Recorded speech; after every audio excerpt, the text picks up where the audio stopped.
तर विद्यार्थी मित्रांनो, आज आपण बघणार आहोत स्कॉलरशिप मध्ये पहिला जे चॅप्टर आहे गणिताचा संख्या ज्ञान. म्हणजे यामध्ये समसंख्या असतात, विषम संख्या असतात, जोडमूळ संख्या असतात, नैसर्गिक संख्या असतात. या सर्वांचा या ठिकाणी अभ्यास केला जातो.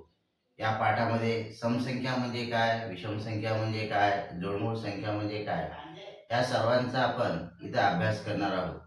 तर विद्यार्थी मित्रांनो, अभ्यास करत असताना स्कॉलरशिपचा हे लक्षात घेणं गरजेचं आहे की अभ्यास फार महत्वाचा आहे.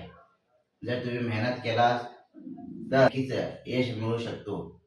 अभ्यासाशिवाय पर्याय नाही. त्यासाठी आज आपण बघणार आहोत संख्याज्ञानमध्ये समसंख्या म्हणजे काय. की समसंख्या म्हणजे विद्यार्थी मित्रांनो, ज्या संख्येला 2 ने निशेष भाग जातो त्या संख्येला समसंख्या असे म्हणतात. म्हणजे जी संख्या आहे त्याला 2 ने निशेष भाग जातो त्या संख्येला समसंख्या असे म्हणतात. जसं उदाहरणार्थ इथे व्याख्या दिलेली आहे, ज्या संख्येला 2 ने निशेष भाग जातो ती समसंख्या असते. कोणती संख्या असते? समसंख्या असते. आता या ठिकाणी बघा, जर विचार केला आपण एक्झाम्पल मध्ये 8, 4, 2, तर याला 2 ने निशेष भाग जातो. जस कसं आहे बघा, या संख्येला आपण भागाकार करू. बे चोक 8, बे दोन्ही 4, बे एक बे. म्हणजे या ठिकाणी 842 ही संख्या समसंख्या आहे. त्यानंतर जर विचार केला आपण बघा, 438 संख्या आहे. 438 संख्या समसंख्या आहे किंवा नाही हे कसं पाहायचं आहे? तर बघा, तर ह्याला आपण 2 ने भागाकार करू. 2 ने निशेष भाग दिला आपण. बे दोन्ही 4, बे एक बे, बे नमे 18. म्हणजे 438 ही संख्या समसंख्या आहे. म्हणजे या ठिकाणी आपण सांगू शकतो की ज्या संख्येला 2 ने भाग जातो ती संख्या समसंख्या असते. आता उदाहरणार्थ तिसरा एक्झाम्पल बघू. 8, 4, 6, 2 ही समसंख्या आहे की नाही हे कसं पाहता येते? त्याला 2 ने निशेष भाग द्या. बे चौक 8, बे दोन्ही 4, बे त्रिक 6, बे एक बे. तर अशा पद्धतीने भागाकार केल्यानंतर 4231 ती संख्या आलेली आहे.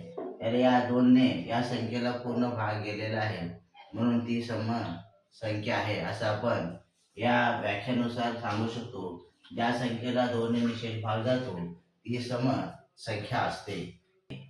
समसंख्येच्या एक स्थानी 0, 2, 4, 6, 8 यापैकी एखादा अंक असतो तिला समसंख्या असे म्हणतात. तर या ठिकाणी विद्यार्थी मित्र, तर 4, 2, 8, 4 ही संख्या आपल्या समोर आहे 4284. ही समसंख्या आहे. कशा पद्धतीने ओळखायचं की आपला नियम दिलेला आहे 0, 2, 4, 6, 8 ज्याच्या एकक स्थानी 0, 4, 2, 6, 8 हे अंक असेल तर ती समसंख्या होते. तर या ठिकाणी बघा, आपण बघणार आहोत याच्या एकक स्थानी 4 हे अंक आहे, म्हणून ही समसंख्या आहे. काय आहे? समसंख्या आहे. ज्या संख्येच्या एकक स्थानी 0, 2, 4, 6, 8 यापैकी एखादा अंक असतो त्याला समसंख्या असे म्हणतात. उदाहरणार्थ अजून एक बघा, 8, 4, 2 याच्या एकक स्थानी 2 हे अंक आहे, म्हणून ही समसंख्या आहे. तिसरा एक्झाम्पल आहे 4, 0, 8, 0. तर 4080 ही संख्या आहे. तर ही 4080 ही संख्या समसंख्या आहे. कसं ओळखायचं की बघा बाळांनो, याच्या एकक स्थानी 0 अंक आहे. ही जी संख्या आहे ही संख्या समसंख्या आहे. त्यानंतर आपण 4, 3, 1 हे समसंख्या आहे किंवा नाही सर ते सांगा. तर विद्यार्थी मित्रांनो, याच्या एकक स्थानी 1 अंक आहे. आता 0, 2, 4, 6, 8 यापैकी एखादाही अंक नाही, म्हणून ही समसंख्या नाही. ही समसंख्या नाही. तर अशा पद्धतीने आपण ओळखायला पाहिजे. दुसरा एक्झाम्पल आहे बघा, 6, 2, 3 त्याच्यानंतर 0, सर 6320 ही समसंख्या आहे किंवा नाही हे कशा पद्धतीने ओळखायचं की ह्याच्या एक स्थानी शून्य अंक आहे म्हणून ही समसंख्या आहे. त्यानंतर 7, 8, 4 आणि 7 7847 ही संख्या आहे.